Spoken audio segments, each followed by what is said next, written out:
Hey, I'm Anthony Romano, and this video is going to educate you a load on keto, especially if you're new, and you're going to learn a lot of foundational principles about doing keto the right way because of this one comment that I was asked by the user Gakalak. So thank you for this question. I'm going to sound like a huge asshole here, just breaking down this question, so apologies in advance, but this is going to educate you so much. And on that note, thank you so much for everybody who got Keto Shred during the launch and New Year's sale. I appreciate you greatly, and I tried to send everybody who wrote me a little note. Thank you. Tried to thank all of you as much as I could. I couldn't have asked for a better launch, so thank you. And if you're new here, get the Keto Shred program. This program is the most killer fat loss protocols you could ever get for keto dieting, molded over a decade of keto experience. So let's get into this video right now.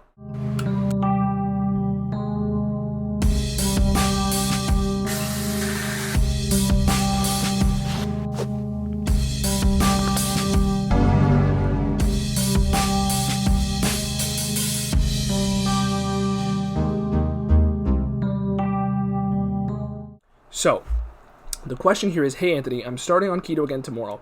It always worked best for me. My question is, what do you think of my post-workout shake? I do CrossFit at 6 a.m., 4 to 5 days a week, fasted. Already a killer strategy from this guy. After that, I was thinking of a protein shake with gold standard whey, a quarter cup of oats, unsweetened almond milk. In the past, I put in a half a banana too. What do you think? I would have about 20 to 30% body fat and really want to get shredded like I was 10 years ago. Thank you for all the help. Thank you for this question. And, you know, I'm sorry I sound like a dick for breaking this down, but you've given me this video idea and you're helping a lot of people by doing this, so thank you.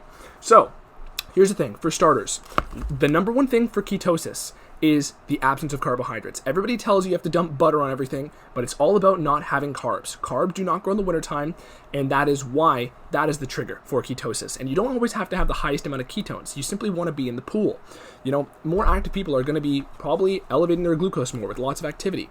But the thing is, you have to minimize carb sources, and the general rule that teaches you the answer to this, the answer is just don't eat any carbs besides greens if you want to eat greens. And if you don't want to eat greens, you can do it that way too. But the point is, vegetables are your only route for carb sources because they're fibrous and they won't lead to a spike in blood sugar.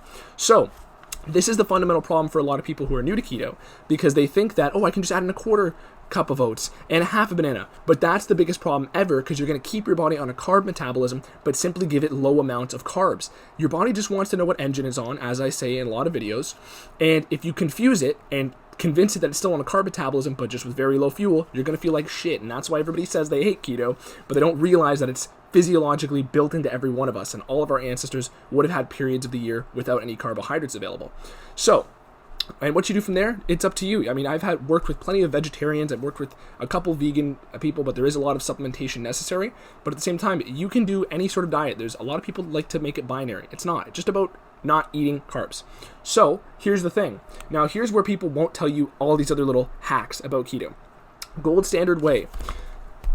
There's enough high fructose corn syrup in most schmoptimum nutrition, because I'm not naming any brands here. There's enough high fructose corn syrup in that particular brand of protein that it's going to crank your blood sugar up to the moon. So realistically, at first, the first thing he said here was with gold standard whey. And thank you for being so descriptive, by the way. That was the first thing he said, and right away I'm thinking, okay, cut that out, change to a stevia, naturally sweetened protein. I will never promote any product that isn't clean and naturally sweetened. And besides the fact that there's a lot of artificial dyes, which are chemically similar to estrogen, in a lot of these big name companies, and there's a lot of other artificial fillers and ingredients that are technically regarded as safe because they haven't been around for longer than 50 years to have long-term studies. We know how they operate. We know their mechanisms. You don't want excess amounts of red dye number 40 or whatever hell other colors are in there. They're bad in a lot of ways based on the mechanisms we've seen. And on top of that, high fructose corn syrup is a bomb. It's a complete derailment for keto purposes because it's all about minimizing those blood sugar spikes. It doesn't matter if you eat 2 carbs. If it's all from high fructose corn syrup, you're going to find keto harder to do. And that is the only hard part. What you have to understand is keto is only hard for the beginning, especially if you're quitting sugar in the wrong way. Think of it as quitting sugar, okay? And when I say sugar, I mean all carbohydrates, okay? Because all carbohydrates are going to turn into glucose in your body anyways. So the thing is, in one way or another. So the thing is, gold standard whey, that's one little thing that you have to watch out for. Get a clean protein. Okay, now on that note, starting off the day with a protein shake is generally not optimal. However, this guy is cranking it out fasted in the morning training. He can absolutely have some whey protein in the morning, and his muscles will use that for recovery. It won't inhibit fat burning because he just trained, and all the insulin from the whey, because whey is the most insulinogenic protein and insulinogenic food basically altogether, is generally going to be put towards the anabolic processes of muscle building rather than the anabolic processes of halting fat burning. If you're curious about this, go get the whey protein guide in the description. It's completely free. All you have to do is join my email list. It explains everything. Okay, so that's one thing with whey. Now, unsweetened almond milk, totally cool. A quarter cup of oats has to be out of there, especially because mixing carbs and protein in the same meal is going to cause some conflictions in gut pH, because protein's broken down with acidity, carbs are broken down in more alkaline environment, and basically because of that, you're going to have something's not going to get digested properly. But if you're at the whole energy source that's coming in here is carb. Protein is like bricks. It's not energy. It's nitrogen. It's not carbon. Okay? That's why you have carbohydrates and hydrocarbons, which are fats. Okay, these are carbs, right? There's a carbon in there, in both of them. And there's no other energy here. It's just protein and then carbs. So of course your body's not going to be in ketosis after this. But the key thing you have to know is cut out the carbohydrates. Do not let them get into your morning shake. And also time your morning shake after a workout if you are going to have one.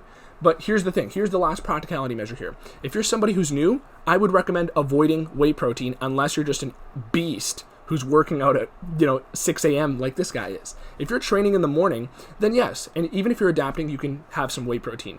But the rule on the whole is you don't really want to have whey protein too frequently, just as an extra meticulous measure if you're somebody who's trying to adapt. If you're trying to adapt, minimize the protein and only use it after workout scenarios. Okay, that's the rule. And you can write that down. If you're trying to adapt, whey protein only after workouts. Okay, especially if they're fasted. So write that down, and from there, make sure it's high quality protein. And absolutely do not start off the day with a whey protein shake if you are, not working out, okay? It doesn't matter if it's the cleanest whey in the world, it is going to have an insulin spike. And for somebody who's new, you want to make this as easy as possible. So I'm not saying that after getting adapted for a few months, you can't have whey in the morning. You absolutely can. But the point is, you won't even crave it because your body's going to get used to lower insulin on the whole. But the main thing is that simply it makes adapting harder because you are getting an extra insulin spike when realistically keto is the state where your insulin is the lowest next to fasted state entirely. So that is it for this video. Hopefully it enlightened you to a lot of principles of keto. If it did, like and subscribe and follow me on Instagram. I appreciate all of your comments, even if I sound like a dick when I'm trying to break them down. But this was a fantastic comment, and it's given me a great video idea that can help people in a lot of ways. So thank you. Please continue to leave me comments and I will roast them. I'm kidding. Please leave me comments and I will do my best to get back to you. I always try to answer people as much as I can, as genuinely as I can. So thank you, Anthony Romano. Peace. And also get the Shred program. Check out the website for consultations, discounts, all those other things. Peace.